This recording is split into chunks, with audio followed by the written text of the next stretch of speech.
Muy buenas tardes, bienvenidos a este último especial domingo del 2020. Qué día fantástico para que te conectes con la mejor información, ¿no, Agustina? Sí, muy buenas tardes, Hugo Machiavelli. Muy buenas tardes a todos.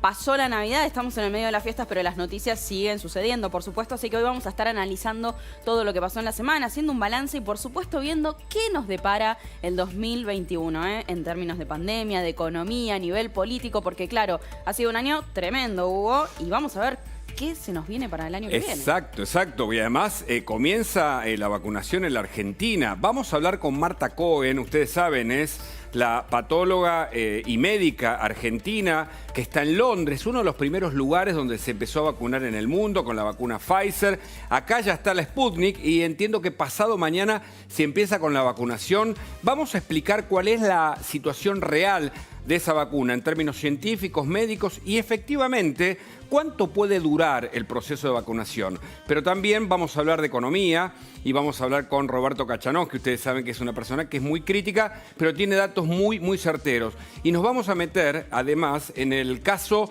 de la muerte de Isaac. Por eso hablaremos seguramente con Roberto Herrera. Acaba de declarar Ricardo Papadopoulos, el joven de 21 años que sin licencia de conducir se entregó a la justicia y acaba de ser indagado en el tribunal en donde se investiga, además del homicidio culposo. Se sigue con preocupación la situación de la mamá, que todavía está internada y en grave estado. Y vamos a hablar, por supuesto, también de política. Lo vamos a hacer de la mano de Hernán Lombardi y Paula Oliveto Lago, porque también ha sido un año muy intenso en términos políticos. El primer año de Alberto Fernández como presidente y de Cristina Fernández de Kirchner como vicepresidenta. Un año en el que ha sucedido de todo a nivel Congreso, a nivel judicial también. Bueno, todo eso vamos a estar analizando con ellos dos, pero lo decíamos recién, una tarde maravillosa la del día de hoy. Tenemos una ventanita allí hacia el exterior. Vamos a ver cómo está la ciudad en este momento. A ver si la cámara nos acompaña. Mira qué lindo. Qué lindo día, hermoso. Qué ganas de estar ahí, en esos barquitos. Hermoso. Una cosa. Está muy bueno y nosotros que te acompañamos. Es muy lindo para estar en casa si no salís y si salís, por supuesto tenés que protegerte. Todavía la pandemia no pasó. Estamos en un buen momento, pasó la Navidad, nos espera todavía la celebración de Año Nuevo.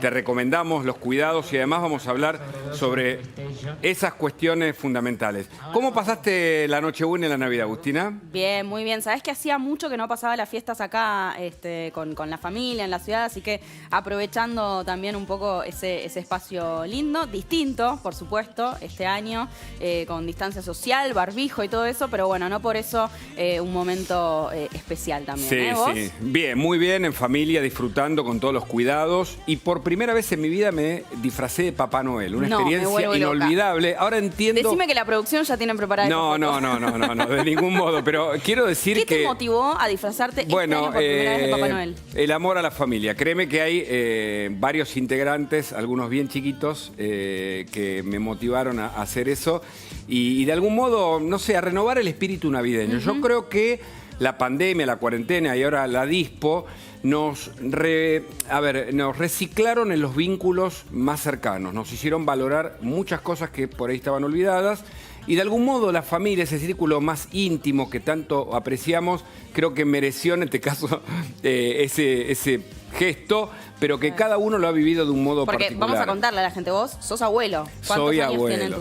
Bueno, yo soy abuelo de Sofía, que tiene 2 añitos y medio, pero me vienen 2 nietos más en camino. Uno que está a punto de nacer, que se va a llamar Filipo, y Pilar, que va a salir más adelante. Pero bueno, doblemente felicitado por adelantado. Sí, bueno, muchas gracias. Pero quiero decir que la Navidad en familia ha recreado, insisto, por muchos comentarios que uno tiene, ha recreado ese vínculo íntimo que es muy importante con los cuidados que hay que mantener, porque en algunos lugares cierta relajación y cierta, digamos, ¿cómo decir? No mantener las distancias, no mantenerse al aire libre, que además por la temporada acá lo podemos hacer, generó, algunos rebrotes. El país que más los ha tenido ha sido Alemania, en donde la falta de cuidado generó una cuestión peligrosa y que nosotros deberíamos evitar. Pero bueno. Sí. Bueno, de hecho, todos los estados en Alemania han entrado en un cierre parcial en muchos lugares, así que bueno, tal cual, ¿no? La idea es poder...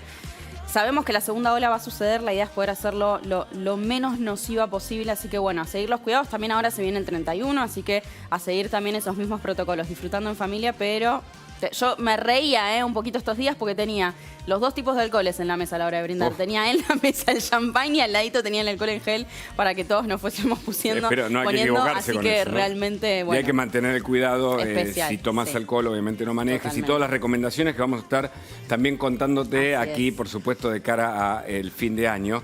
En unos minutitos que nada se más, viene, por supuesto, en claro unos que sí. minutitos ya arrancamos con toda la información, todo eso. Después de esta pequeñísima tanda, ya venimos. Claro.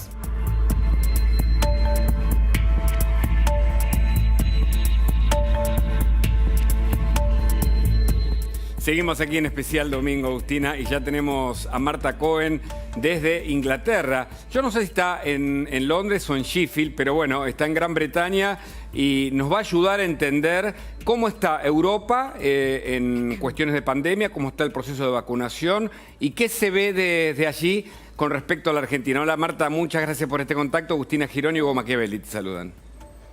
Hola Agustina, Hugo, ¿cómo están? Bien. Bueno, la situación acá, como saben, es de temor, ¿no es cierto? Hay una segunda ola que se ha acelerado con esta nueva variedad del virus que es altamente contagiosa, no más letal, pero están habiendo unos 34.000, 35.000 casos diarios. Las muertes también se han incrementado. Ayer y antes de ayer había habido más de 500. Ha llegado a más de 600 también. Por suerte, ayer hubo 215. Es decir, que bueno, va a altos y bajos, pero en realidad están subiendo los casos. Marta, ¿por qué suceden estas variaciones en la cepa? ¿Cuál es la explicación científica, digamos, ¿no? detrás de estas nuevas cepas que vamos conociendo? Bueno, mira, cuando los virus mutan, ¿no es cierto? Por eso es que los virus de la gripe también mutan y todos los años nos tenemos que dar vacunas diferentes y a veces que son cepas nuevas, pero a veces son las mismas cepas con nuevas mutaciones. Y lo importante es que cuanto más contagios hay, más mutación hay, porque el virus se tiene que adaptar al nuevo huésped y de esa manera muta. En realidad, desde que surgió este virus habría más de 4.000 mutaciones, lo que no significa que haya 4.000 cepas. Claro. Es decir, esta es nueva cepa que tiene 23 mutaciones, pero algunas son significativas que lo hacen más infeccioso. Pero también podría suceder que, por ejemplo, en Argentina o en Latinoamérica, que no hay informes todavía de que este virus ha ingresado, o el sudafricano tampoco habría ingresado, que es otra variante que surgió en Sudáfrica, pudiera mutar y surgir una variedad también más contagiosa. También puede ser que no solamente sea más contagioso, sino que en algún lugar del mundo donde hay más contagios surja una variedad que pase a ser más letal, que por ahora no ha surgido. Y Marta, con respecto a las vacunas, hay un mito, pero quiero que vos lo expliques, que los virus finalmente, digamos, no se impiden desde la vacuna el ingreso al organismo, sí las infecciones, que no es totalmente segura ninguna vacuna. Empezame por esa respuesta y después por lo de Pfizer y lo de Sputnik, por favor.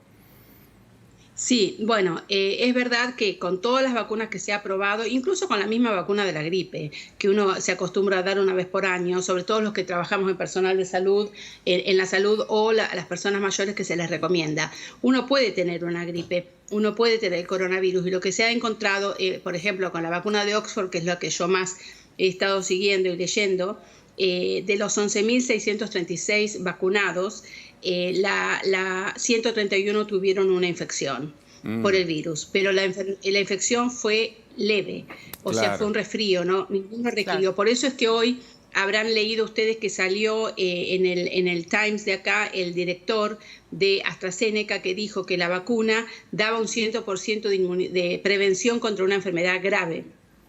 Y es eso, que no necesariamente previene que nos contagiemos, el vacunado se contagie y que tenga una enfermedad leve, pero sí que previene en todos los casos, los previno en los 11.636 una enfermedad grave. Por eso eso. Ahora, también es verdad que si bien la inmunidad que demostrarían las diferentes vacunas sería alta, hasta un 90, un 94, un 95%, hay un porcentaje de vacunados que nunca despierta la respuesta inmune, y además como esta es una vacunación, una aprobación de emergencia sin la fase 4, en realidad no se sabe cuánto tiempo va a durar esa inmunidad, si va a durar 10 meses, 8 meses o 7 meses, o si va a ser diferente para los varios tipos de vacunas. Claro. Normalmente esta fase 4, ¿cuánto suele durar hasta que deja de ser justamente una aprobación de emergencia, hasta que realmente podamos conocer los efectos reales de cualquiera sea la vacuna que nos apliquemos? Yo entiendo que a los voluntarios se los va a seguir por 2 años, pero obviamente al año ya va a haber un resultado, ¿no es cierto? Pero se los va a seguir por bastante tiempo, por lo menos 1 año tiene que ser. Claro. Por eso la aprobación de la vacuna es temporaria, es decir, que al año es temporaria, es de emergencia, es temporaria, es por 1 año solamente. ¿Y qué se sabe en el mundo científico de las diferencias entre la vacuna Pfizer, más allá de la aprobación de emergencia por el mundo científico, con respecto a la Sputnik, por ejemplo, que no lo tiene y que se va a empezar a dar pasado mañana en la Argentina? Bueno, la vacuna Pfizer es una vacuna completamente diferente a la vacuna de Oxford o de Sputnik o de Johnson, ¿no? La vacuna de Pfizer o la de Moderna son de ingeniería genética. Utilizan un mensajero, introducen con la vacuna un mensajero que le indica a la célula que haga una proteína que es similar al antígeno viral, entonces se despierta inmunidad y en caso de entrar el verdadero virus, el cuerpo está preparado. Ahora, la vacuna de Sputnik es una vacuna vectorizada. Utiliza un ADN de humano en la primera dosis que transporta partículas virales, y en la segunda dosis utiliza un adenovirus humano atenuado que es diferente. Y esto lo hacen en un método muy ingenioso para lograr que se despierte una inmunidad más fuerte. Ahora, en Europa no se conoce nada, no se habla de la posibilidad de la vacuna Sputnik todavía, porque no ha terminado la fase 3. Es decir, las aprobaciones de emergencia se están haciendo con la fase 3 terminada, en donde se pueden analizar los resultados, la eficiencia y la seguridad.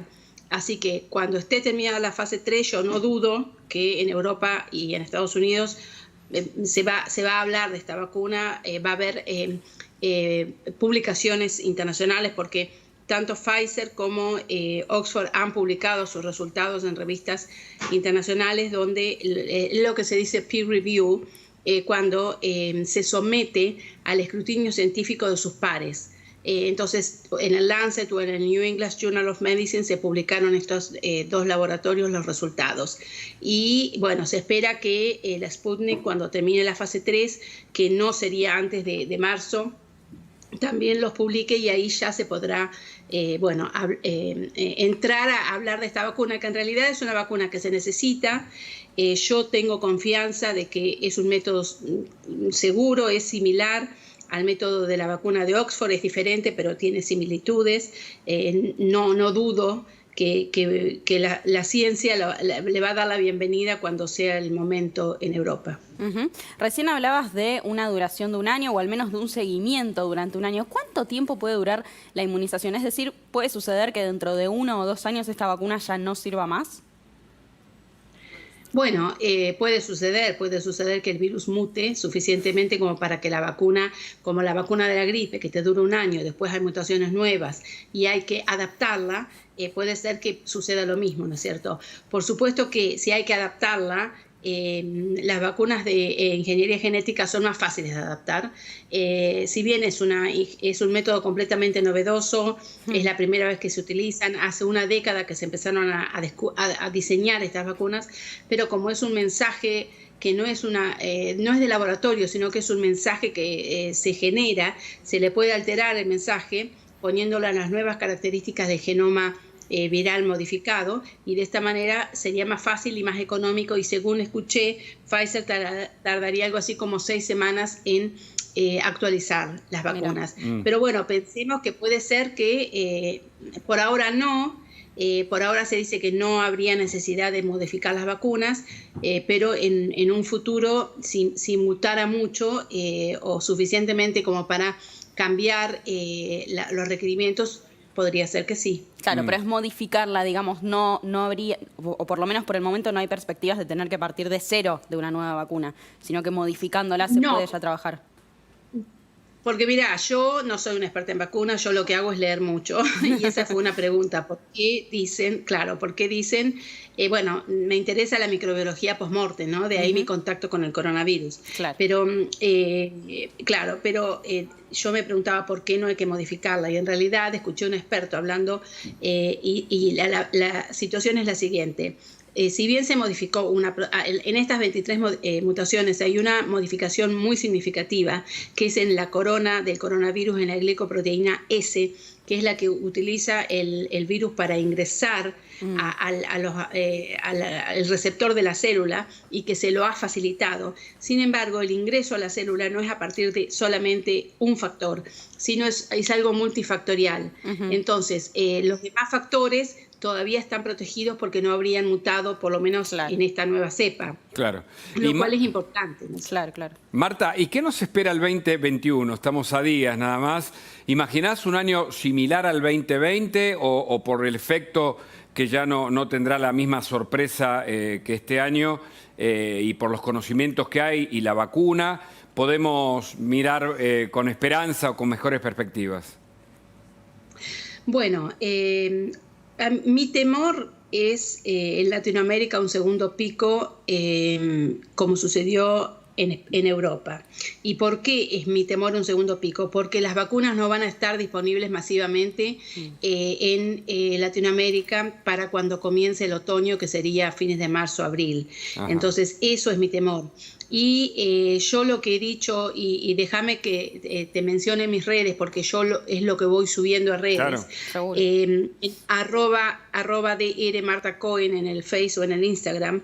En los países que mejor hagan los deberes, yo siempre hablo de 3 pilares: las vacunas, la responsabilidad individual y los testeos de parte de los gobiernos. Los países que mejor hagan los deberes, que cumplan estas 3 situaciones o requerimientos, van a terminar antes. Probablemente para septiembre del 2021 imagino que estarán mejor. ¿Qué países son? Son países como por ejemplo Canadá, que tiene una provisión de vacunas de 9 dosis por habitante ya comprada, que tienen la población una gran responsabilidad individual y utilizan los barbijos, mantienen el distanciamiento social, etcétera. Y si vos ves los mapas, pese a estar al lado de Estados Unidos, tienen muchísimos menos casos. Y la otra es los testeos masivos. Hay que hacer muchos test de parte de los gobiernos, porque el 80% de la población infectada son jóvenes asintomáticos. Y si solamente se le hacen los test a los positivos, no se van a captar esos.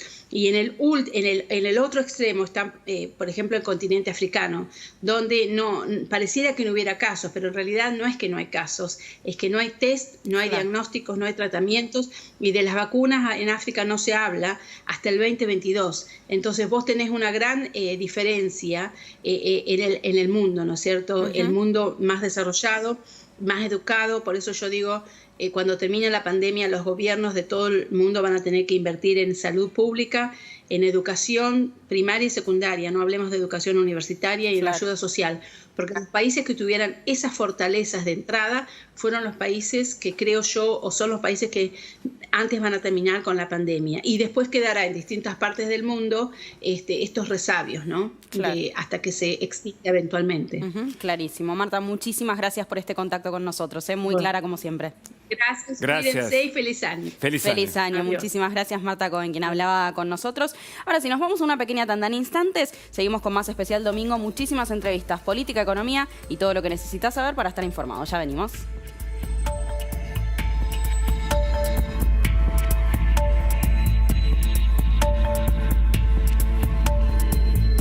Seguimos en Especial Domingo y nos metemos de lleno en la economía porque está del otro lado Roberto Kachanowski, a quien le agradecemos por hablar con nosotros. Se termina un año, el primero de Alberto Fernández, un año económico muy movido también en términos de pandemia. ¿Cuál es tu análisis, tu balance sobre este 2020 que se está cerrando? ¿Qué tal? Buenas noches, espero que hayan pasado una linda Navidad, por empezar. Lo mismo. Igualmente, Roberto. A ver, el balance realmente es bastante complicado, porque uno podría decir que la pandemia afectó. Y yo diría que la pandemia afectó, pero también fue la cuarentena, que fue una de las cuarentenas más largas y estrictas del mundo, y serios errores de política económica. Así que, digamos que cuando uno tiene que sumar todo, dice, bueno, sí, parte fue la pandemia, pero en gran parte se podría evitar la caída de la actividad económica que estamos teniendo. ¿Cuáles fueron esos errores? Bueno, los errores fueron básicamente, en primer lugar, la cuarentena. Cuando uno mira cómo cayeron los diferentes países, o sea, tomando el tercer trimestre de este año, por ejemplo, lo compara con España, con Italia, se va a encontrar con que nosotros caímos el 10,2%, e Italia, que recordemos que Italia vive mucho del turismo, con lo cual la actividad ahí está muy, muy concentrada en el tema turismo. Italia recibe unos 63, 64 millones de turistas por año. Y España, bueno, Italia cayó un 5%, o sea, la mitad que nosotros. España, que recibe más todavía, creo que 80 y pico de millones de turistas extranjeros por año, cayó un 8,7%. ¿Sí? O sea, estoy comparando estos datos porque, ojo que el tema del turismo no es menor. En países como Italia, no sé si han estado hace poco charlando con gente que vive ahí. Mira, la industria está básicamente en el norte, el resto es turismo. Claro. Italia vive del turismo, por eso digo, la comparo con Italia. Bueno, y después Noruega cayó el menos 0,2, casi nada. Fuimos el que más caímos de una serie de países seleccionados. Ahora, esto fue consecuencia de la cuarentena, no solo de la pandemia. Claro. Sí, perdón. No, Roberto, te iba a preguntar porque se conoció que se cerraron 90.000 comercios en lo que va del año. ¿Qué posibilidades hay de que eso, más el desempleo, más la inflación, pueda revertirse en esta suerte de rebote que es lo que, bueno, tienen la esperanza algunos países centrales, sobre todo? A ver, en lo que hace el rebote estadístico, a ver, estoy produciendo 1, paso a 2 y el porcentaje de aumento. Eso va a ser así, o sea, el mínimo de actividad que se ponga en funcionamiento por menor cuarentena va a generar más, va a mostrar índices de actividad más altos, pero lejos vamos a estar de los niveles que necesitamos. Claro. Siendo a la pregunta básicamente de los puestos de trabajo y de comercios que se perdieron. Yo sigo los datos que da la FIP, ¿sí? A mí la FIP me muestra que hay 18.000 más o menos empresas que cerraron. Cuando decimos empresas son comercios chicos, puede ser el bar de la esquina, puede ser el restaurante, puede ser la zapatería, y se perdieron más de 200.000 puestos de trabajo, casi 300.000, en blanco estoy hablando, ¿sí? Ahora, no estoy contando todo lo que hay que viven en el mercado informal, que es mucha gente. Recuperar eso va a ser muy complicado porque no hay capital de trabajo. Supónganse ustedes, qué sé yo, no sé, el que tenía la zapatería y vendió los zapatos, iba vendiendo zapatos para pagar el alquiler, llevar plata a su casa. Y yo, cuando se le acabaron los zapatos, ¿cómo hace para reponer el stock de capital y poner más zapatos en la estantería? No tiene, no hay crédito interno, ¿sí? Entonces, eso lo veo bastante complicado. Ahora, tampoco veo, te lo redondeo, tampoco veo un flujo de inversiones hacia la Argentina porque en rigor la inseguridad jurídica, la inestabilidad de las leyes de juego, las reglas de juego, etcétera, no son muy estimulantes para atraer inversiones. Al contrario, se van las empresas. Claro, y en este sentido, ¿cuáles son las principales medidas que en tu opinión debería tomar el gobierno para poder revertir esta crisis del empleo que se agudizó tanto este año? Que este gobierno no lo va a poder resolver el problema. Claro. No lo va a poder resolver porque esta es una mezcla de problema económico que es el emergente de político, de un problema de la política. Claro. Vos te fijás, ahí hay unas internas feroces que no generan ningún tipo de horizonte político sobre cuáles van a ser las reglas de juego en el futuro. Entonces, vos pones a los mejores economistas y con este gobierno no van a poder hacer mucho porque entre ellos están en conflicto permanente. Claro. Y además, ese conflicto, ninguno de los dos sectores ofrecen políticas públicas de largo plazo confiables. Claro, porque además hay un sector muy radicalizado en el gobierno que es el sector de Cristina Fernández, la Cámpora, el avance de Máximo, con un discurso que parece arcaico para una nueva economía en donde el mundo está entrelazado y la Argentina parece aislarse de ese modelo y aliarse solo con Rusia. ¿Hay posibilidades de adoptar un modelo que venga de Putin, digamos, entre comillas? No, estamos fritos, ya, a ver, ya eso lo hizo el modelo cubano exportado a Venezuela y relacionado con Rusia, Irán, etcétera. Está ahí, Irán, está ahí en Venezuela, lo tenemos. No tenemos ninguna chance. ¿Qué inversiones vamos a tener en la Argentina? Para que haya inversiones tienen que venir capitales. Y ojo, yo les voy a dar un dato para que tengan una idea del problema en el que estamos. El gobierno, la semana pasada o la anterior, colocó bonos al 16% anual. No sé si recuerdan el dato. Sí, claro. ¿Sí? Tasa de interés, 16%. Macri, que estaba haciendo las cosas mal desde el punto de vista económico, colocó al 7% antes de ese. 7%. Y el 16% es más alto que la tasa de interés que pagó Cavallo cuando hizo el megacanje en el año 2015, que pagó el 15%. ¿Sí se dan cuenta? Estamos hablando de un 16% que es tasa récord en la Argentina, en un mundo donde la tasa de interés tiende casi a cero, porque Europa y Estados Unidos se están emitiendo para bajar la tasa de interés y reactivar la economía. Sé que hay acceso en abundancia al capital y sin embargo Argentina paga una tasa de interés muy, muy cara. ¿Por qué? Porque no hay confianza en Argentina. No hay confianza en un gobierno, no hay confianza en la política, ¿no? Y Roberto, ¿cómo se traduce esto al día a día, ¿no? A lo cotidiano? ¿Cómo impacta esto que vos estás explicando en este momento en el bolsillo de la gente? En el bolsillo de la gente significa, va a ser muy difícil que podamos bajar la desocupación, la pobreza y la indigencia. Y va a ser muy complicado poder mejorar los salarios reales, obviamente, y los salarios de los jubilados. O sea, en el bolsillo de la gente es menos inversión, menos crecimiento, menos recursos disponibles, menos posibilidades de que la gente viva mejor. Es muy elemental, o sea, no es que Kachanowski va a vivir mejor o peor. Toda la sociedad en su conjunto, salvo la nomenclatura política, un embajador hoy en día cobra, me estaba viendo recién antes que me llamaran, el embajador en Chile va a cobrar $16.000 mensuales, con auto, casa, alimento, todo pago. Volvemos a la clase, a los privilegios de la clase política que vos tanto señalás.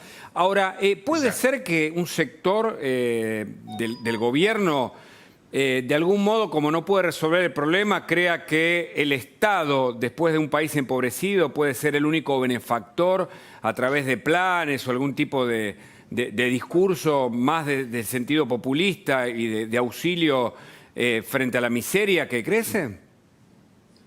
Bueno, ellos pueden creer eso. El problema es que el Estado no tiene plata. El Estado, la plata que tiene para repartir, la saca de los impuestos, de la emisión monetaria o de la deuda que toma. O de algún activo que confisque. Pero no, o sea, tiene que sacarle plata al sector privado para dársela al sector público. El Estado no genera riqueza por sí mismo, o sea, no tiene recursos propios. Los recursos vienen del sector privado. Y el sector privado se está achicando en la Argentina. O sea que eso es el problema que tienen, es que cada vez tienen un sector privado cada vez más chico, al cual, por más que le aumenten la tasa de impuestos, se le va a achicar y le van a poder sacar menos para repartir. Así que el Estado no es la solución, es el problema, justamente. Claro.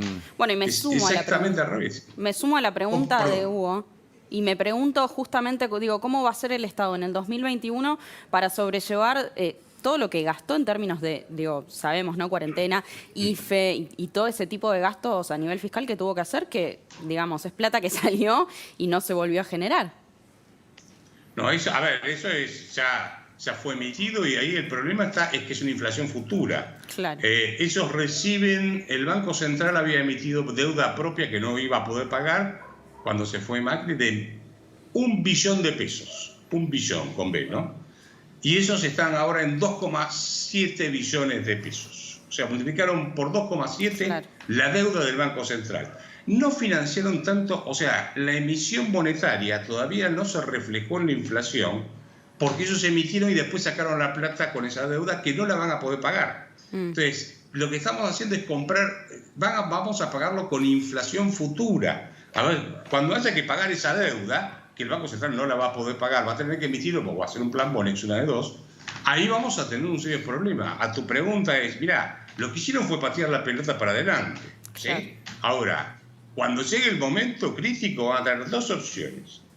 o emiten y generan un proceso inflacionario muy agudo o entran en un plan Bolex, una de dos. Van a tener que confiscar depósitos, una de dos. No les queda mucho más. Claro. Muchos señalaron que contuvieron diciembre o alguna protesta social a partir de planes de asistencia. Esto no va a durar mucho, seguramente, y entonces, ¿qué nos espera? ¿Qué mirás de los datos de la macroeconomía en los meses que vienen? ¿Cómo va a sostener el gobierno 3 años justamente de gestión? Yo lo veo bastante complicado poder aguantar 3 años más con estas medidas que son propias de un gobierno, no digo que se están haciendo, sino vieron los gobiernos cuando pierden una elección y ven cómo hacen para llegar al día de diciembre, bueno, y empiezan a tomar medidas de tipo controles de cambio y ese tipo. Bueno, este gobierno empezó tomando las medidas que toma un gobierno que se está haciendo. O sea que ya empezó muy mal. No le quedan balas para seguir aguantando 3 años de esta forma. ¿Y por qué Y lo esto? que no veo... Bueno, porque ellos eligieron este camino, ellos eligieron el populismo. Y el populismo lo podés hacer si tenés caja durante un tiempo. ¿Por qué le pasó esto al resto de América Latina? ¿Por qué le pasó a Venezuela y tantos otros países? En su momento tenían la ventaja del precio de las commodities. ¿Podría llegar a ayudarlos el hecho de la emisión de moneda que se está haciendo en el mundo? Al bajar la tasa de interés, normalmente sube el precio de las commodities. Si ustedes se fijan, está subiendo el precio de la soja. Sí, sí. Eso podría llegar a ayudarlos. ¿Sí? O sea, tener de nuevo algo de viento de cola del año 2013 en adelante, 2012 en adelante. Pero yo no sé si se va a transformar en un ventarrón o podemos tener otra crisis tipo 2008 por el exceso de emisión monetaria que hay en el mundo y se ve otra crisis financiera en el mundo. O sea, esto está para el debate, no lo voy a plantear ahora acá porque ya sería irse al mundo. Claro. Pero hay un problema serio, porque hay una expansión monetaria muy grande en el resto del mundo, ¿no? Claro. Ahora, la Argentina es agroexportador por naturaleza, por propia génesis, pero eso no alcanza a sostener una economía y la mayoría del trabajo surge de las pymes. ¿Cómo el gobierno, me imagino que Guzmán tiene que poner a analizarse este tipo de cuestiones de cara al presupuesto, de cara al proyecto que él piensa desde el punto de vista económico, o van día a día haciendo lo que se puede? Yo creo que toda la mañana se levanta y dice, che, a ver, ¿qué hacemos hoy? ¿Sí? O sea, uno no ve ningún plan económico en Río. Y las pymes, en su momento, cuando se hizo un relevamiento antes de la cuarentena, había unas 610.000, 620.000 empresas en la Argentina, donde el 99% eran pymes. O sea, empresas que tenían hasta 250 empleados. Ahí pymes y pequeños emprendimientos son de 1 a 250.000. Y absorbían aproximadamente el 65-70% del personal. O sea que el grueso de la actividad está en las pymes. ¿Estamos de acuerdo? Bueno, a esas las están matando con impuestos, no tienen crédito, no venden o venden muy poco. Obviamente que siempre va a haber algún nicho, qué sé yo, no sé, que fabrica barbijos ahora, debe estar vendiendo más barbijos, de eso no tengo ninguna duda. Siempre hay algún nicho adicional, pero el conjunto de la economía está en ese problema. Entonces, lo que hay que hacer con las pymes es sacarle problemas de encima, regulaciones, controles, impuestos, etcétera, para que los tipos puedan desarrollar su capacidad de innovación y crear, bueno, hay que establecer una moneda, no hay moneda, no se puede acceder al crédito, no se pueden hacer operaciones de largo plazo. El problema argentino es realmente, para cuando uno lo mira desde el punto de vista económico, donde mire hay un problema. Mercado laboral es un problema. Mercado financiero es otro problema. Moneda es otro problema. Gasto público es alto e ineficiente. Sistema impositivo imposible de pagar y de cumplir como corresponde. Donde uno mire es un desastre. Y a eso hay que agregarle políticas o un contexto político desfavorable en términos de que no atraen inversiones. Ya. Entonces, arreglar este problema va a llevar bastante tiempo, ¿sí? O sea, no le podemos dar una solución a las pymes así mágicamente, la verdad, no existe eso. Roberto, gracias por el contacto, siempre muy claro y nos ayudas a pensar dónde estamos parados, hacia dónde vamos. Muchas gracias. Gracias. Les deseo lo mejor para el 2021. Igualmente, Lo mismo, y feliz seguiremos año. en contacto, Gracias. claro que sí. Y nos vamos a una pequeña tanda con una ventana abierta en este día Tan lindo, esperando el 2021. Mirá la calle. Qué lindo. Mucha gente con la bici ahí, muchos patinando también. Sí. Las Hermoso. familias codo a codo en este día soleado y la mejor información la tenés aquí, en Especial Domingo. El último programa de este año, por supuesto, aquí en La Nación Más. Ya venimos.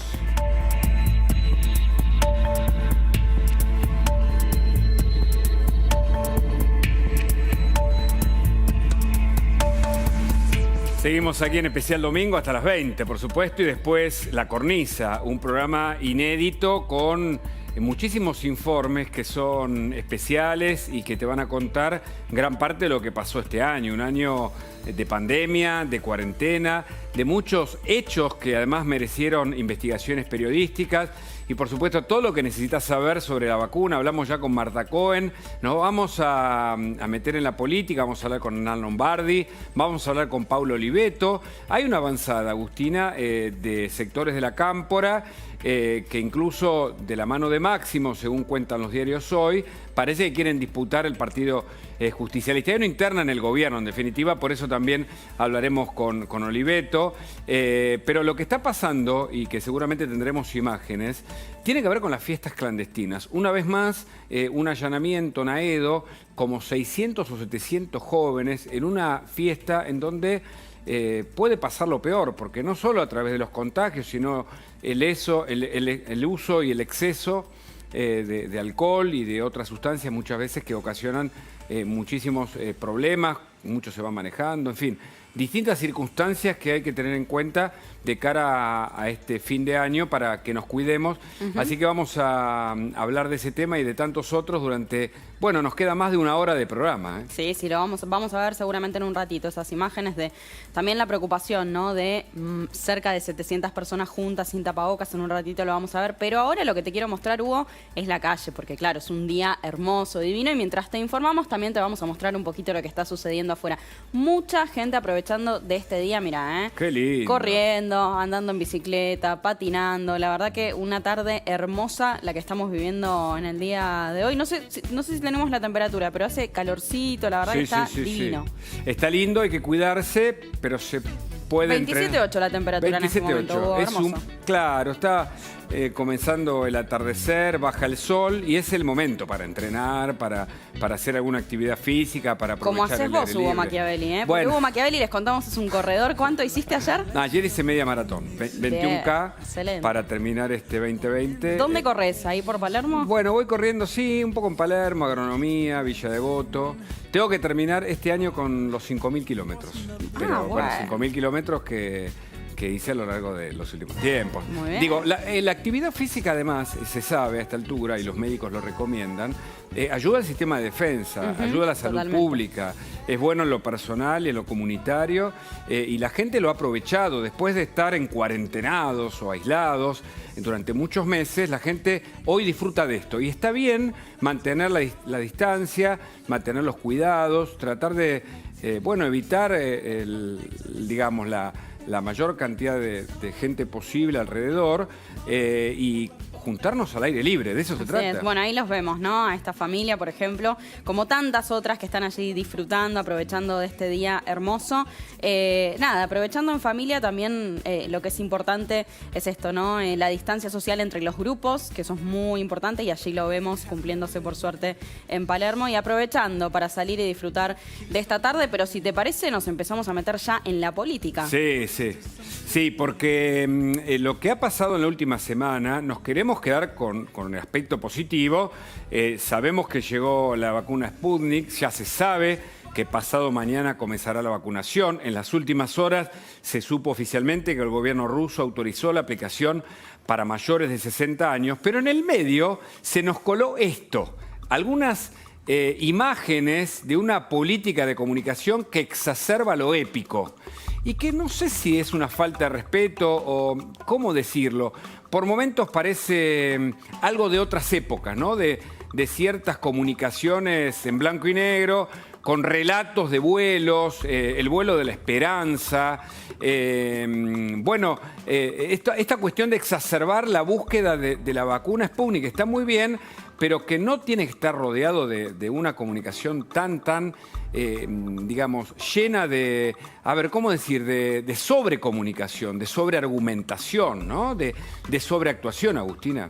Se lo vamos a preguntar ahora a Hernán Lombardi, que en minutitos nada más va a estar con nosotros. También llamó la atención uno de los videos que fue retuiteado por Alberto Fernández, que mencionaba, ¿no? Citaba una canción de Cerati en la que dice: tarda en llegar y al final hay recompensa. Pero bueno, esto se lo queremos preguntar a Hernán Lombardi, que está del otro lado. Gracias por hablar con nosotros. Agustina Girón y Hugo Machiavelli te saludan. Estamos viendo estas imágenes, ¿no?, de lo que han denominado muchos desde el gobierno como Operación Moscú. ¿Cuál es tu análisis sobre esto, Hernán? Mira, yo desde el primer momento, desde este dificilísimo año que vivimos, sentí que el triunfalismo y tratar de buscar competencias con otros países, cierto espíritu malvinero, diría yo, nos iba a hacer mucho daño. Durante mucho tiempo, durante todos los meses de la cuarentena, nos comparábamos con otros países y decíamos: a nosotros nos va bien y a ellos les va mal. Recordemos todo esto que pasó, ¿no? Y ahora, de nuevo, sale esta idea de hacer una celebración alrededor de, llamémoslo, de una modesta situación de que hemos conseguido las vacunas rusas, que obviamente, de acuerdo a todo el manejo que hizo el gobierno argentino, la gente le ha perdido mucha confianza a las vacunas rusas. A mí me parece que los países no hacen esto, los países traen sus vacunas y empiezan a vacunar. No es una celebración alrededor de esto, porque pues todas estas celebraciones terminan volviendo en contra. Es una politización, diría, tosca de un hecho sanitario muy grave. Claro. Independientemente de la calidad de la vacuna, que no lo podemos juzgar nosotros, yo no lo sé. Lo único que digo es que se ha generado una situación muy de mucha desconfianza de los mismos ciudadanos que se tienen que vacunar a través de las perturbadoras posiciones del gobierno en este tiempo. Hernán, y vos como secretario de Medios del anterior gobierno, ¿cómo hubieras comunicado esto? Porque aclaramos que todos los gobiernos tienen que tener una comunicación política de sus actos de gobierno, los periodistas tenemos que criticar las acciones de gobierno, incluso las comunicaciones, pero acá se nota como un acento y un hincapié con relatos y con difusiones exacerbadas. En el caso de ustedes, ¿cómo lo hubieran hecho o qué pensás de este tipo de comunicación? Bueno, obviamente la comunicación encubre errores políticos. No nos olvidemos que la viceministra de Salud, el primer viaje a Moscú fue secreto. Y podemos sospechar que fue secreto hasta para el mismo ministro. Digo, todo daría a indicar. Entonces, esa sucesión de por lo menos, llamémoslos, de torpezas o de tosquedades o de ocultamientos, termina ahora en esta situación que después es muy difícil revertir. Yo, francamente, hubiera traído las vacunas, a lo mejor por una línea aérea que nos hubiera salido mucho más barato que el vuelo de aerolíneas, que tuvo que ir y volver. Lo hubiera empezado a vacunar y de empezar a vacunar, lo que haría es una difusión de para qué sirve la vacuna, de tratar de darle seriedad al procedimiento de aprobación de la vacuna, pero de ninguna manera armar un procedimiento, insisto, de falsa victoria, porque siempre termina igual, ¿sabes, Hugo? Ganamos, perdimos.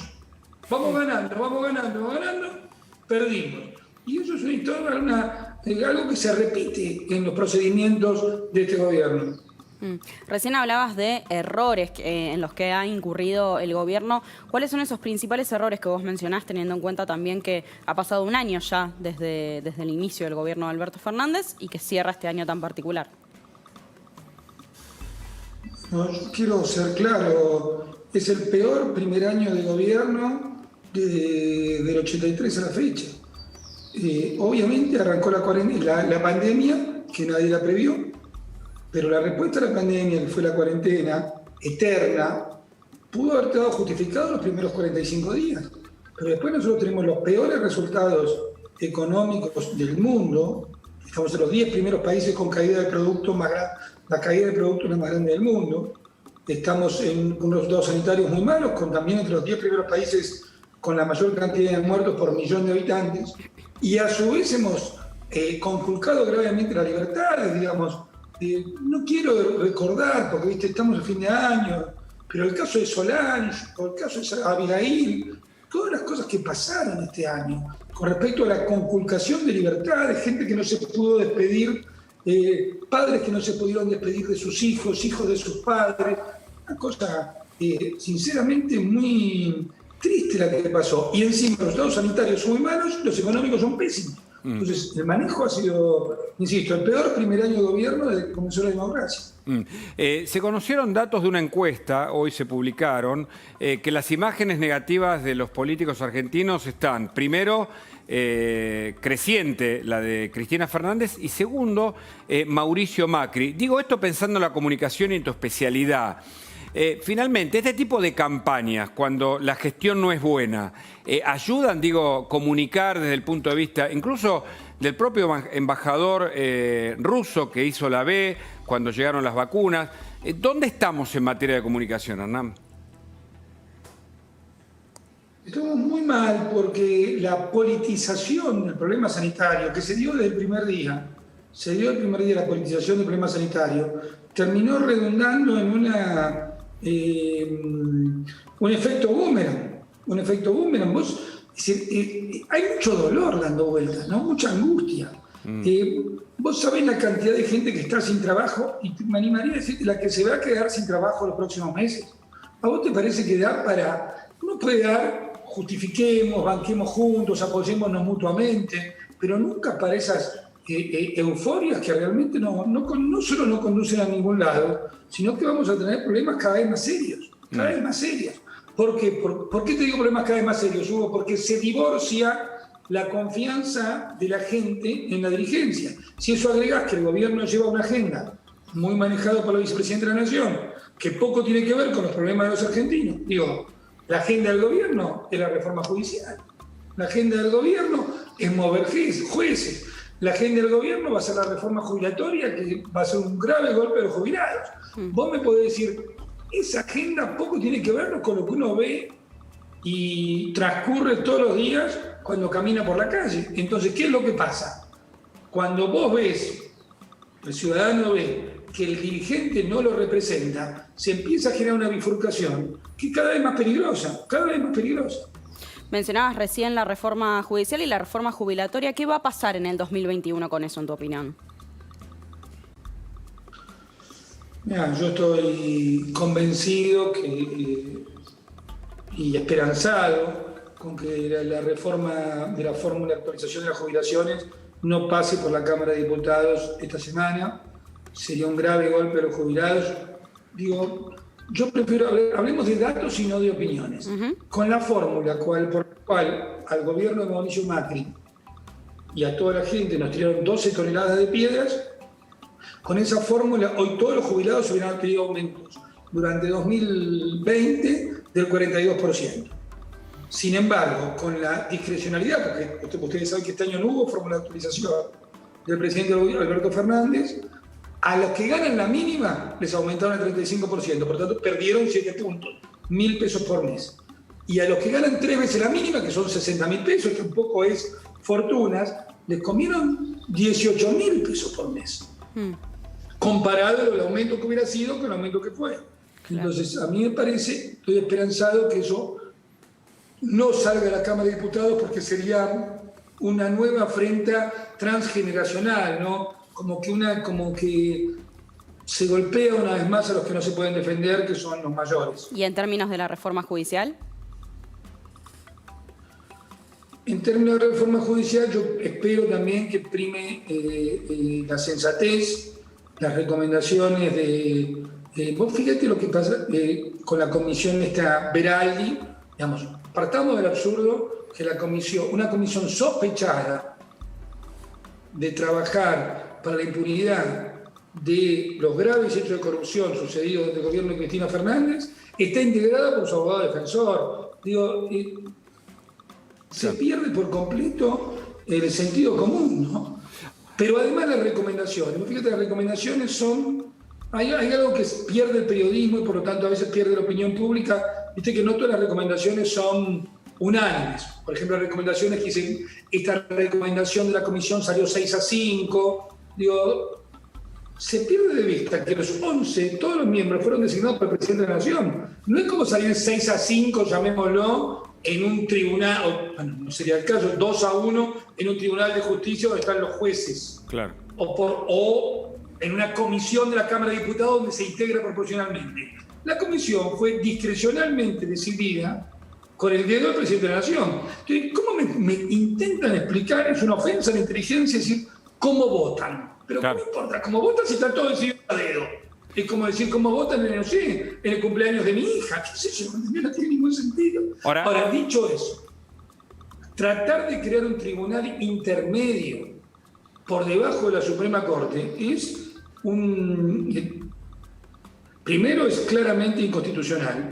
Y segundo, es sacarle a la Suprema Corte atribuciones como el Tribunal de Alzada, que prevé, digamos, concretamente es una intromisión brutal a la justicia. Agregarle el cambio, la modificación, pero esto no es técnico, es para que la gente sepa. La modificación que votó el Senado de la Nación con la fórmula de elección del procurador, que el procurador es el que maneja a todos los fiscales, en Argentina a partir del año que viene va a un sistema acusatorio, es decir, que los fiscales son fundamentales, es distinto al rol que tuvieron hasta ahora. Se termina de formalizar lo que la Constitución del 94 llamó el cuarto poder, es un cuarto poder prácticamente que por afuera del Poder Judicial. Si eso le cambias la forma de votación y lo pones a tiro de la política, estás politizando la justicia a un nivel insoportable. Sí, le contamos a la gente que lo que se viene es lo que se llama la justicia adversarial. Como uno ve en las películas de Estados Unidos, el rol del fiscal es el del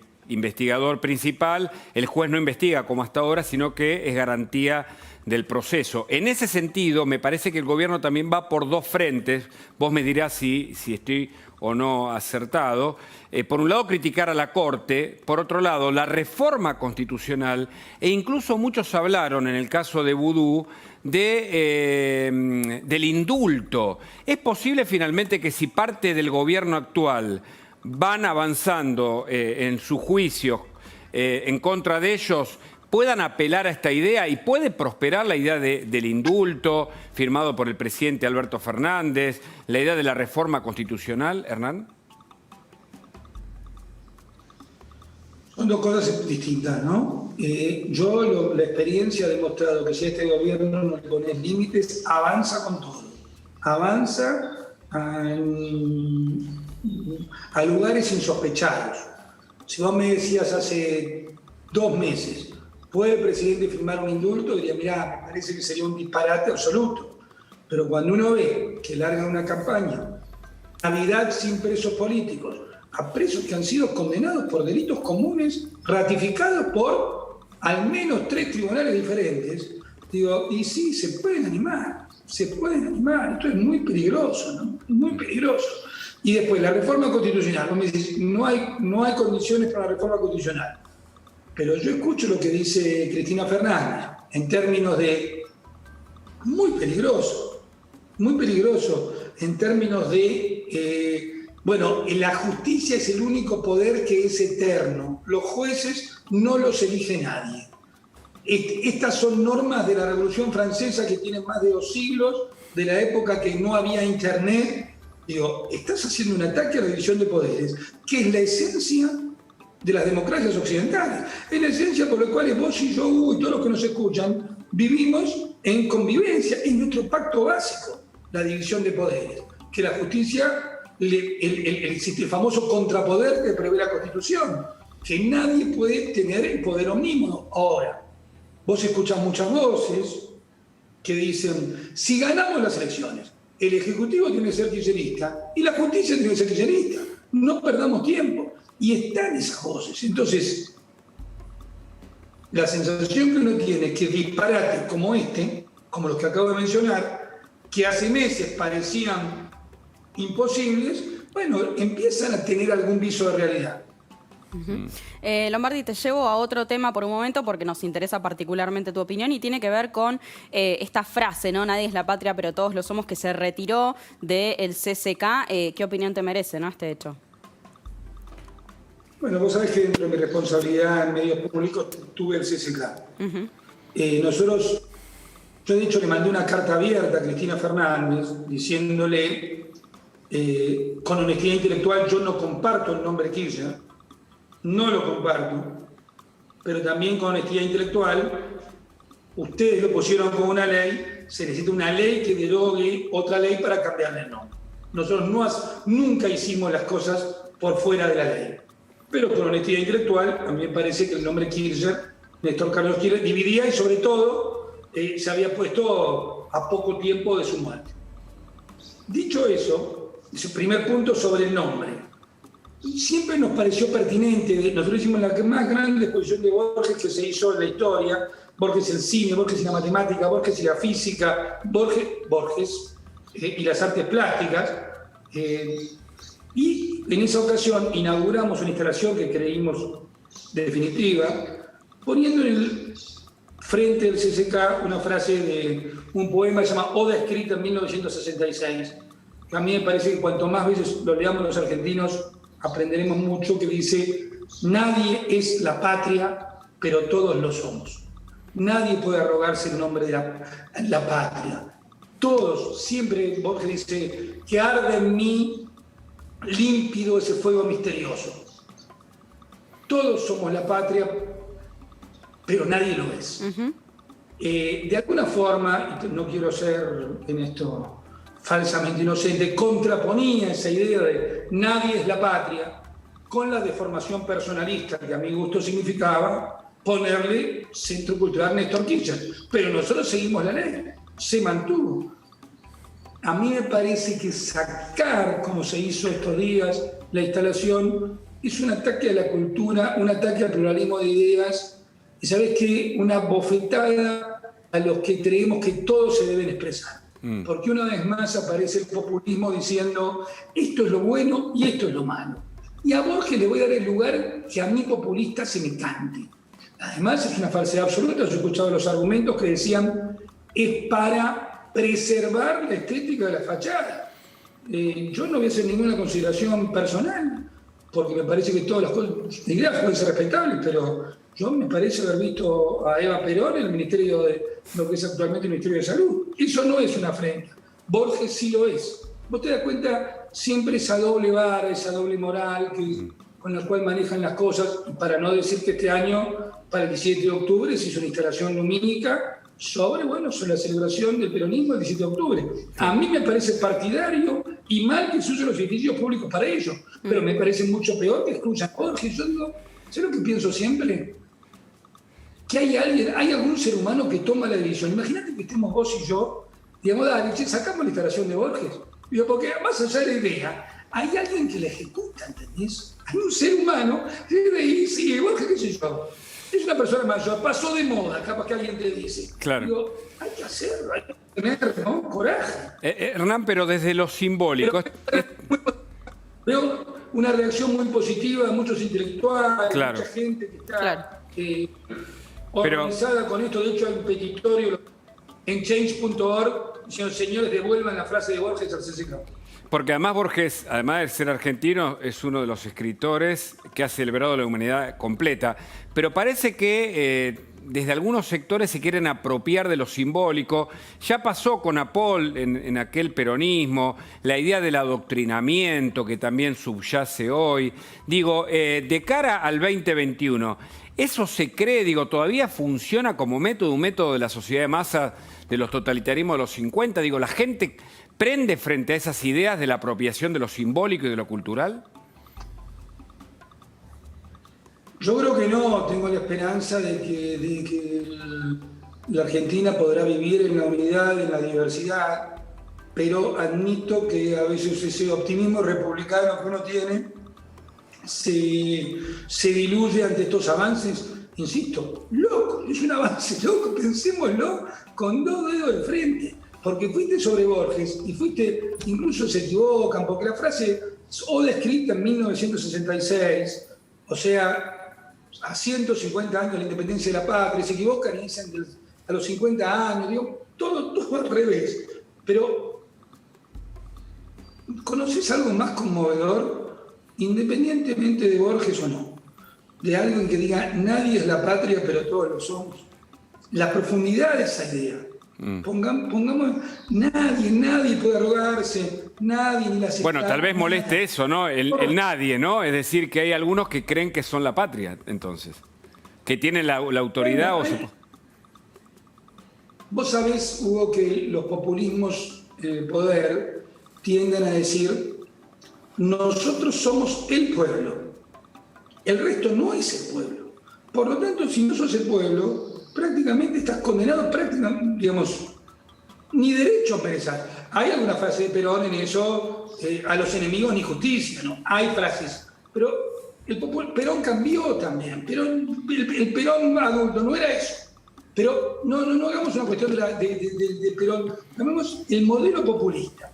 Yo soy el pueblo y a vos te excluyo, a vos ni te hablo, a vos ni te miro, porque vos no sos el pueblo. Nos pasó, volvamos al inicio de la charla, al principio de la cuarentena, cuando uno decía: miren, muchachos, me parece que hay otros países que están haciendo cosas interesantes, mírenlas. Entonces te tildaban de anticuarentena. Anticuarentena significa enemigo de la vida, por lo tanto partidario de la muerte. Ellos detestan que haya otras voces que se expresen. Nosotros tenemos que ser muy cuidadosos el año que viene. Yo estoy confiado que es un año electoral, poder defender claramente estos valores, que son los valores que construyeron la Argentina y que la van a seguir construyendo. Y a mí no me parece que sean valores de generaciones pasadas, también son los valores de la juventud. ¿Qué perspectivas tenés para las elecciones del año que viene, ya que lo mencionás? Una perspectiva muy positiva. Juntos por el Cambio se mantuvo unido contra todos los pronósticos. También tenemos diversidad de miradas, pero nadie pone en riesgo la unidad. Me parece que básicamente se va a votar con dos sentidos. Primero, frenar los abusos del poder, pero además la gente vota a futuro. Y votando a futuro, creo que nosotros estamos desarrollando propuestas, habiendo hecho, Macri hizo una autocrítica como ningún presidente hizo en la Argentina, desarrollando propuestas para el futuro. Creemos que somos una mejor propuesta para el futuro que lo que nos gobierna. Creemos que lo que nos gobierna, encerrado en una sin razón, que no quiero hacer chicanas, pero inexorablemente me obliga a decir, donde el modelo es la Formosa, el modelo de gobernadores es la Formosa de Gildo Infran, y el modelo sindicalista es Hugo Moyano. Digo, bueno, no lo digo yo, lo dice el presidente de la Nación. Yo creo que eso es un futuro mediocre para los argentinos y un futuro gris. Claro. Nosotros aspiramos a un futuro mejor, integrados al mundo, con trabajo, con innovación, con chicos que ven el contacto con el mundo como una oportunidad. Me parece que tengo buenas perspectivas para las elecciones porque vamos a hacer una mejor propuesta para el futuro, además de ponerle límites a los abusos del poder.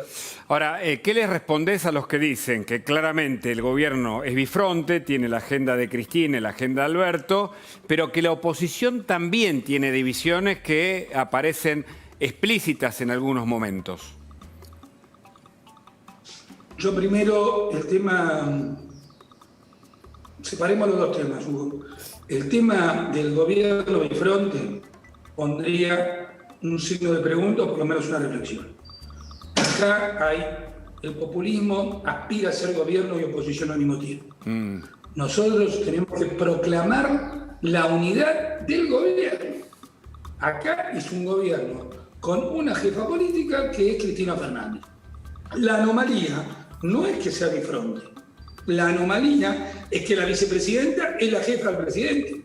Bifronte no, nunca. Vos fijate en los hechos, aun cuando la vicepresidenta les amarrea al gabinete, el presidente dice, tiene razón, pero qué extraordinaria idea, ¿cómo no se me ocurrió? Entonces la palabra bifronte me parece que es una simplificación. Es un gobierno con una sola visión. Y la anomalía es que la jefa es la vicepresidenta. No la vicepresidenta. ¿Es quien gobierna, Cristina? Y por otra parte, ¿cómo? ¿Gobierna Cristina definitivamente? Gobierna Cristina en los temas, y como en inglés hay una expresión llamada picking berries, seleccionando las cerezas. Elige los temas que le convienen y los temas de gestión que le parecen más anodinos o donde tiene que pagar un costo político, lo deja al titular del Ejecutivo, Alberto Fernández. Claro. Pero si vos pensaron y ayudemos a pensar también a los que nos escuchan. si vos elegís los temas en los que te metés, y sobre todo elegís en los que no te metés, ¿quién gobierna? El que elige los temas. Por lo tanto, el poder último es de Cristina Fernández. Eso es innegable. Y por otra parte, el riesgo para la democracia, de nuevo, es cuando el oficialismo se desdobla en oficialismo y oposición al mismo tiempo. Claro. Digamos, si yo voy al año 74, 75, y vos podías decir que el peronismo era la AAA y el peronismo era Montoneros, y a su vez se estaban matando entre ellos. Me refiero antes de la dictadura, durante la democracia. El arco del movimiento. Entonces, que va por derecha y por izquierda. Pero, y sobre la oposición, porque ¿quién aparece como líder de la oposición? Ahora Lilita Carrió asoma la cabeza, pero todavía no se la ve a María Eugenia Vidal. Está Larreta. Macri, que no se toma un descanso, o en todo caso, en medio del descanso, levanta el perfil. ¿Cómo está la oposición, Hernán? Yo diría primero, la oposición está unida. La oposición está firme. La oposición se reúne una o dos veces, a veces una vez por semana, o una vez cada 15 días, los principales líderes, y debaten. Y los documentos salen de posiciones debatidas. Están los partidos, Patricia Bullrich, Alfredo Cornejo, está la coalición cívica, Maxi Ferraro, como partido. Se han mantenido unidos los bloques en la Cámara de Diputados y en la Cámara de Senadores. Por lo tanto, yo digo, ¿hay diferencia de mirada? Sí, alguien me puede decir, yo no escondo que hay diferencia de mirada, pero hay una clarísima unidad estratégica, clarísima. Hernán Lombardi, muchísimas gracias por este contacto con nosotros. Gracias. Bueno, y sobre todo, yo sé que es un fin de año para todos, pero tenemos que acompañarnos en una mirada optimista para el futuro, pese a las dificultades del presente. Muchísimas gracias y felicidades. Felicidades, buen año. Y cambiamos de tema, nos vamos a la tanda, pero sin antes, por favor, ver la calle en esta tarde divina, hermosa, con más de 27 grados. Mira, hubo mucha gente, familias. Qué lindo día. Andando en bici. Me gustan los carritos esos, Sí, mirá los chicos, cómo disfrutan. Mucha onda. Palermo está muy linda, la ciudad de Buenos Aires en general, por supuesto el interior y el conurbano, que ha hecho del espacio público una posibilidad para reunirse, teniendo en cuenta el distanciamiento que hay que sostener. Y con estas bellas imágenes nos vamos a una pequeña tanda. En instantes seguimos con más Especial Domingo.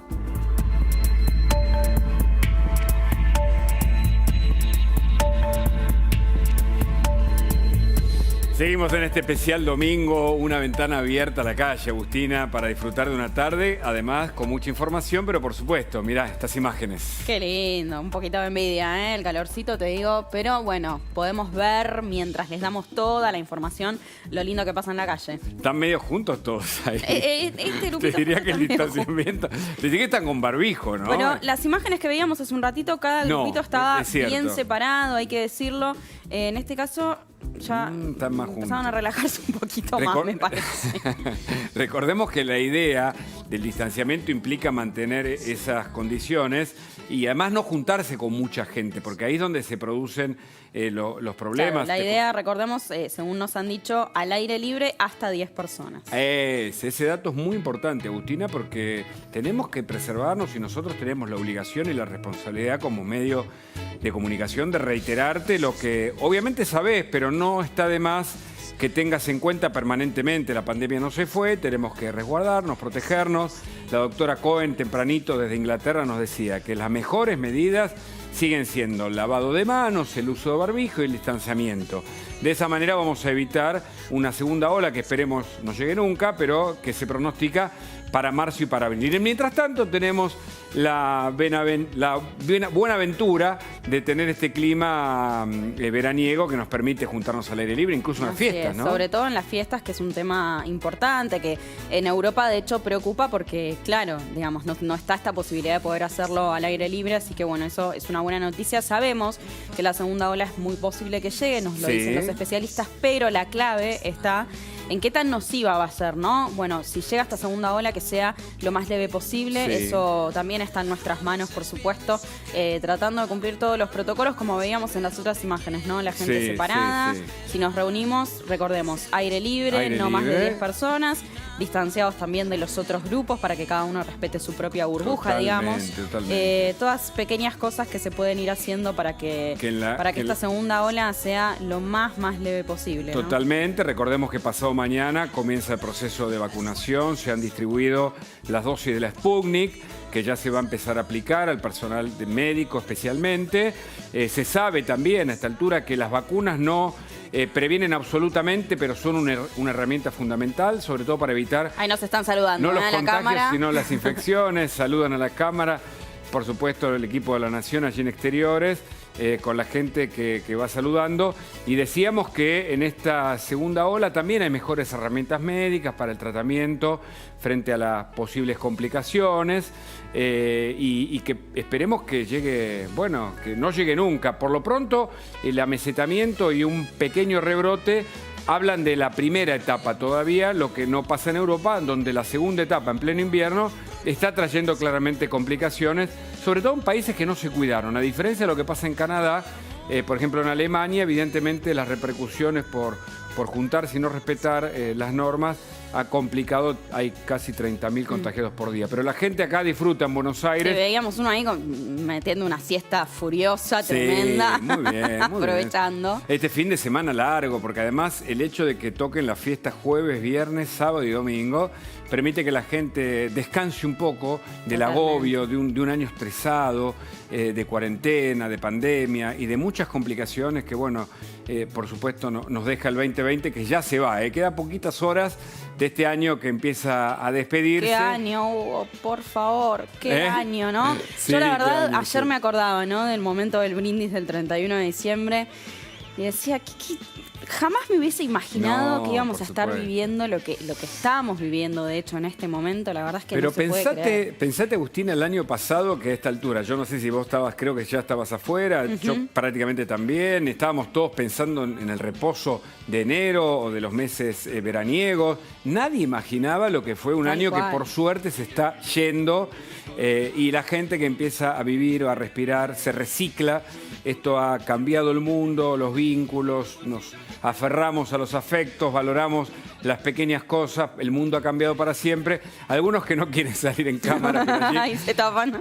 justamente la Cámara de la Nación, que está mostrando lo que vive la gente en la ciudad de Buenos Aires y disfruta, vienen de otros lugares, se disfruta el verde, la vida, una ventana que te mostramos aquí en Especial Domingo. En el último de los programas de este 2020 volveremos el año próximo. Sí, así es, por supuesto, con todo. Este es un pequeño descansito, ¿no? Es el último programa del año, pequeño descansito, pero en febrero vamos a estar de vuelta informándolos de todo.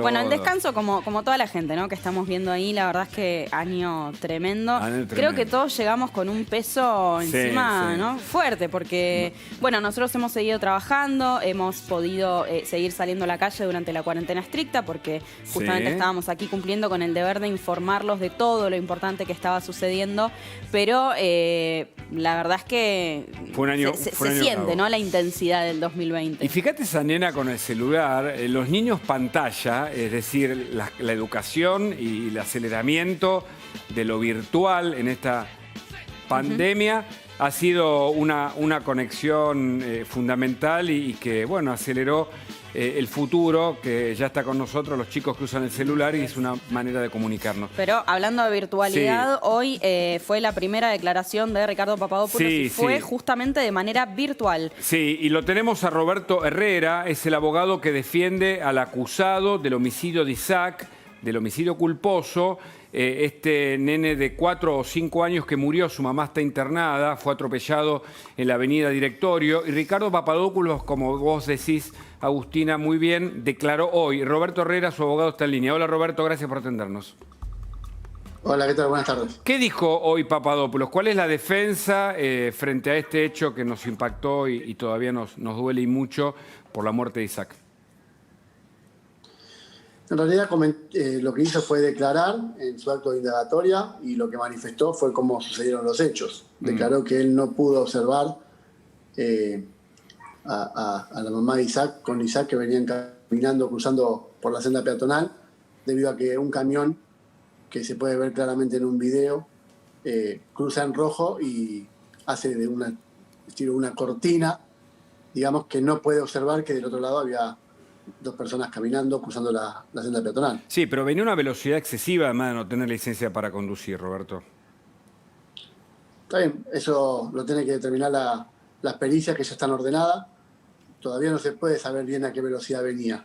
Lo que sí, él dice que no venía cortando semáforo, eso lo aclaró, porque cuando él está llegando, antes de la intersección de San Pedrito y él venía por Directorio, ya el semáforo estaba en verde para él. Lo que no significa de que hay que determinar la velocidad, eso se va a determinar en las pericias que se van a realizar. ¿Está identificado ya el conductor del camión que Papadopoulos señala? No, la policía lo está tratando de identificar. Estimamos que en estos días se va a poder dar con él.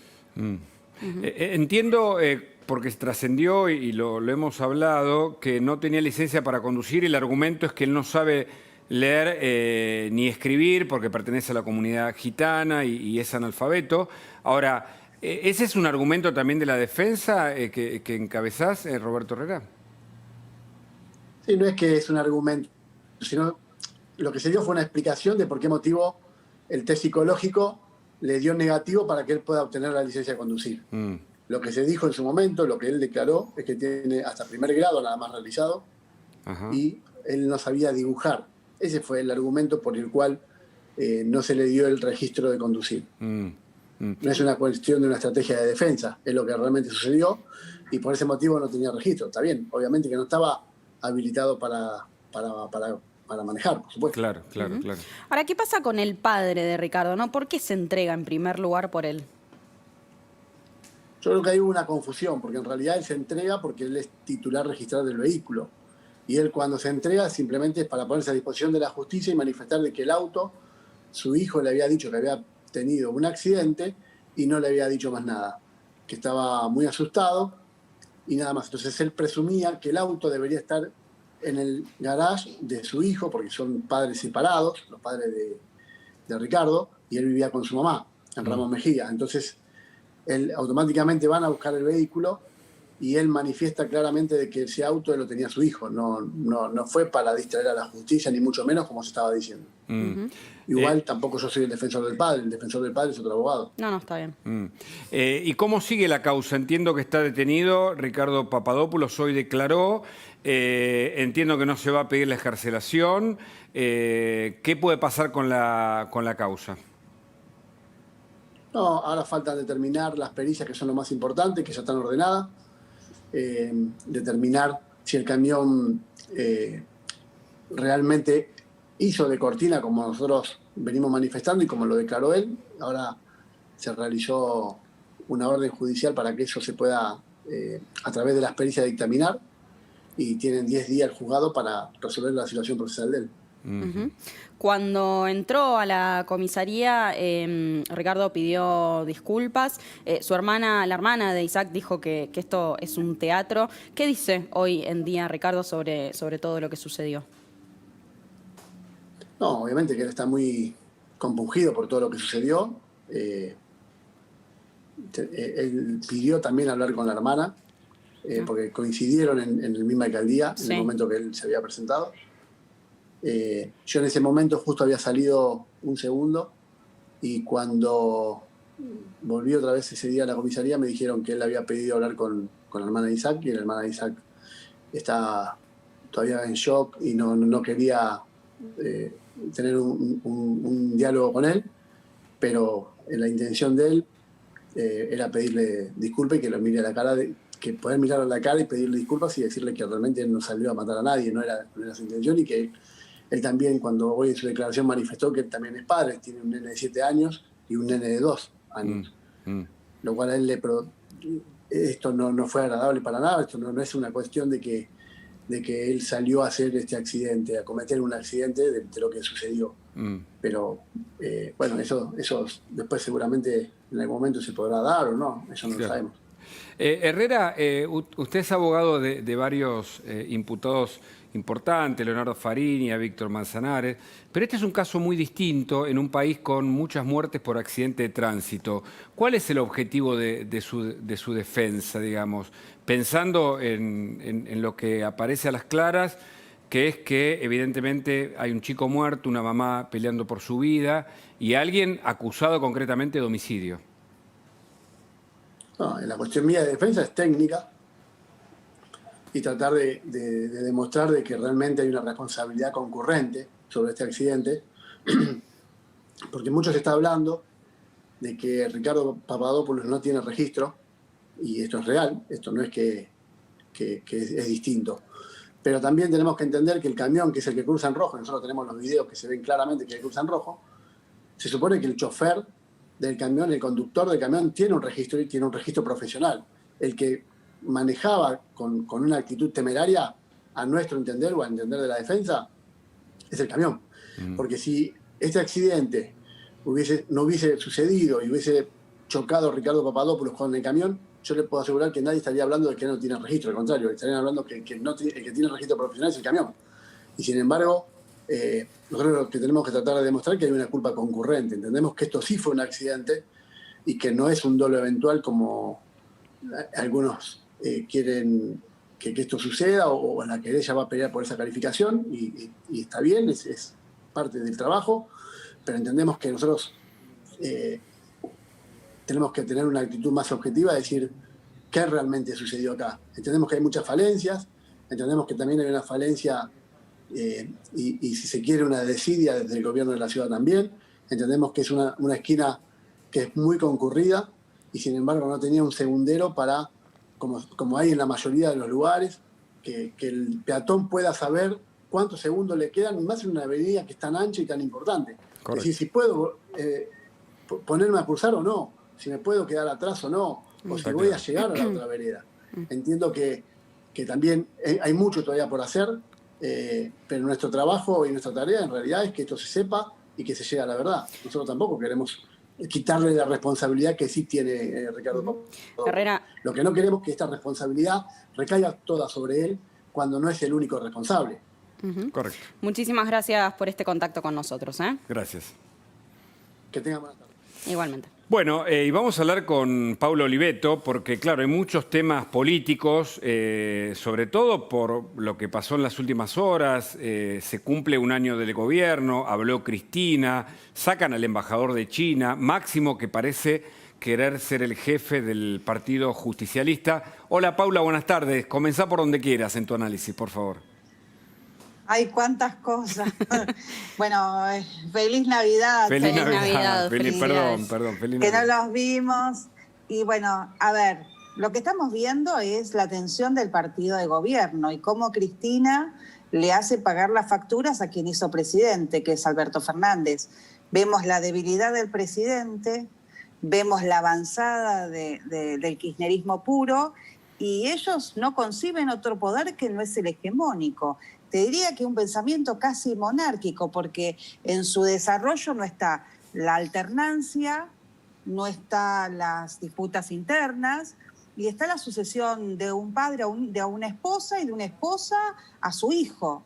Entonces es muy complicado lo que nos proponen, porque si quienes gobiernan no conciben la república como división de poderes, la oposición como contrapeso y a la democracia como una manera donde los ciudadanos eligen entre distintas propuestas y hay alternancia en el poder, que es muy sano, que airea, y lo único que conciben es la hegemonía en el poder, estamos bordeando una situación que es bastante complicada en cuanto a lo que es los derechos constitucionales y el desarrollo de nosotros con seguridad jurídica, pero sobre todo con libertad.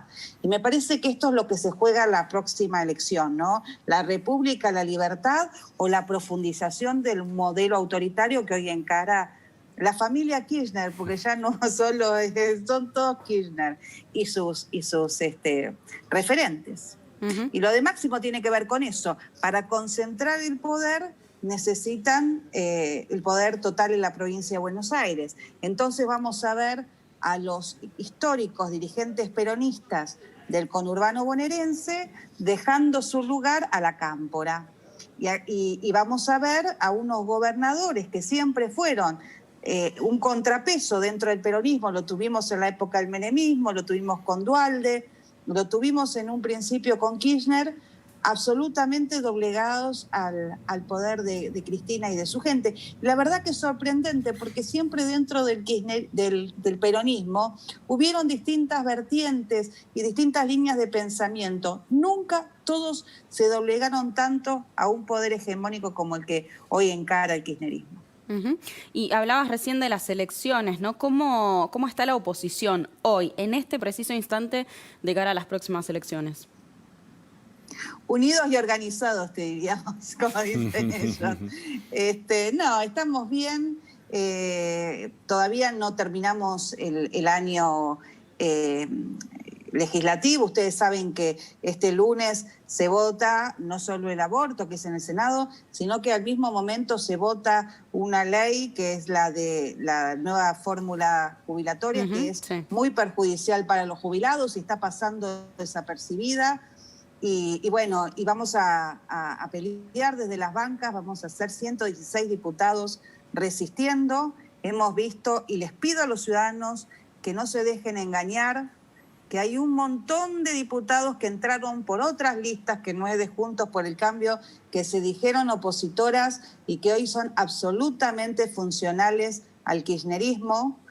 Hasta la izquierda les dio quórum para el saqueo de la ciudad de Buenos Aires o para las leyes de emergencia que permitieron el estado de excepción en la Argentina. Entonces, los tenemos que comprometer mucho para dar explicaciones a nuestros representados, porque nosotros somos representantes de un montón de argentinos que nos están pidiendo respuesta. Y vos ves que en el Congreso hay situaciones muy raras.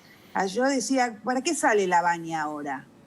¿Por qué sale Lavagna ahora? Tiene todo el derecho a salir a hablar, pero es el mismo que sale antes de las elecciones, que se muestra un poquitito distinto y después negocia con el kirchnerismo y termina poniendo un montón de funcionarios en el gobierno kirchnerista. Lo hizo en el 2007, lo hizo ahora en las últimas elecciones y ahora de nuevo. Entonces, la sociedad tiene que entender que lo que se juega, que analice las propuestas, que analice la historia de los que los representamos, que miren cómo votamos, que miren cómo argumentamos y que decidan.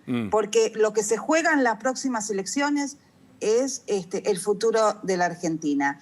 Y la gente puede votar peronismo, puede votar Juntos por el Cambio, puede votar lo que quieran. Lo que tienen que saber es lo que están votando.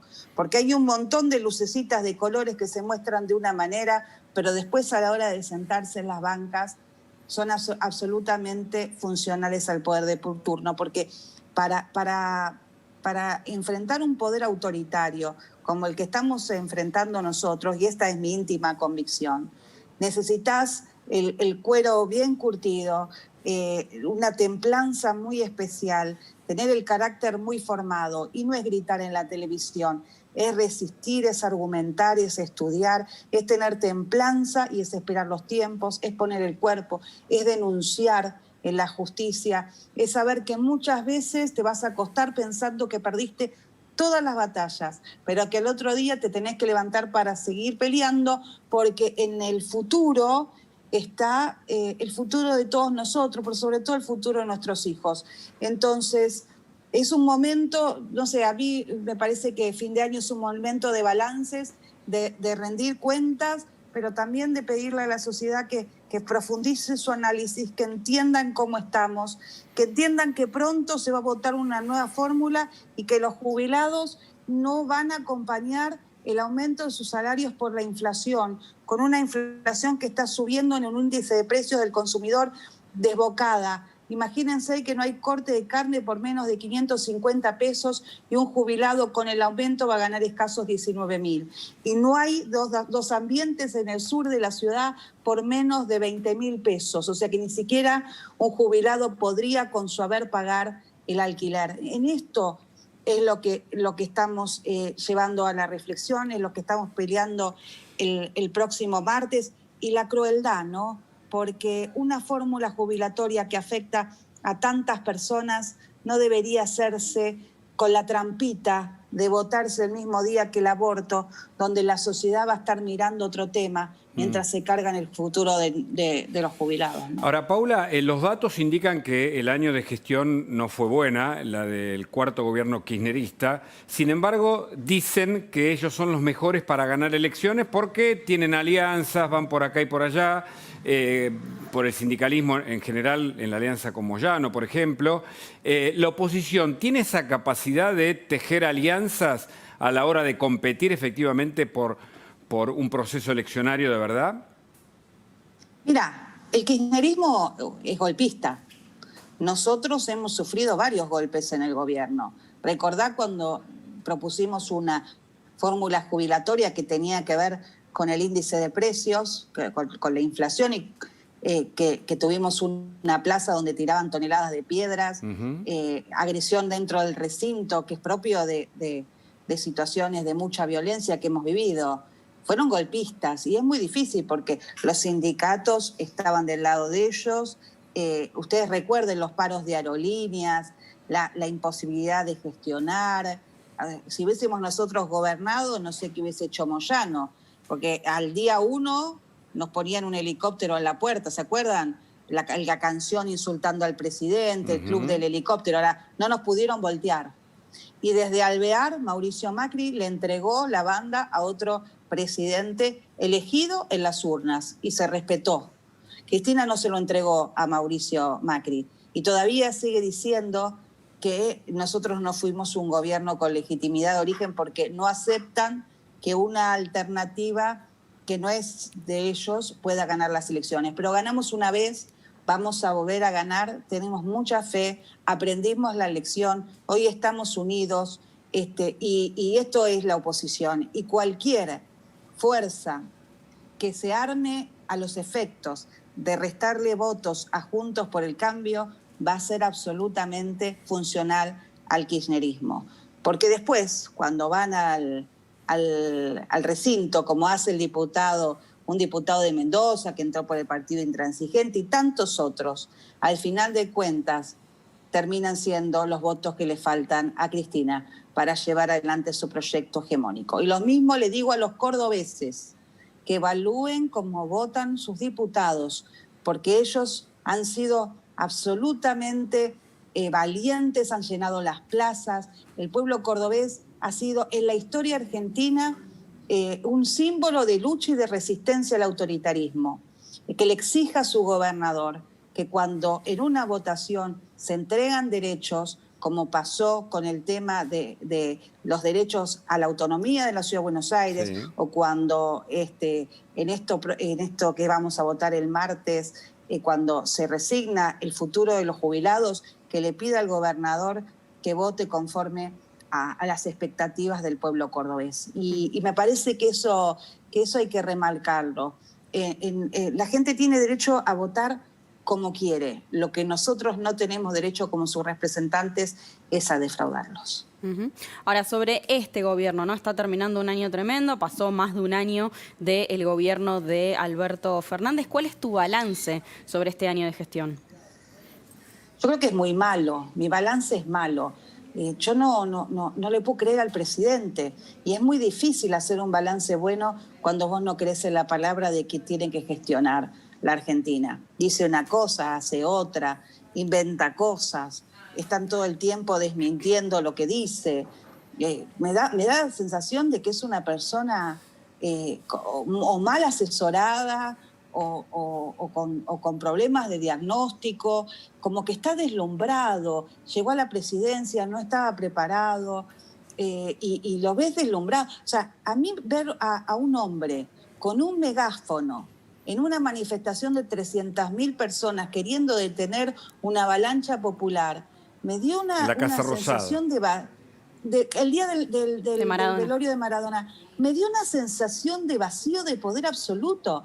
Las cartas de la presidenta Cristina Kirchner fijándole el rumbo, diciendo qué ministros se tienen que quedar, qué ministros se tienen que ir, yendo los ministros a su casa para mostrarle qué planes tienen que hacer, ella modificando las acciones del presidente desde el Senado. A mí me da mucha angustia y mucho,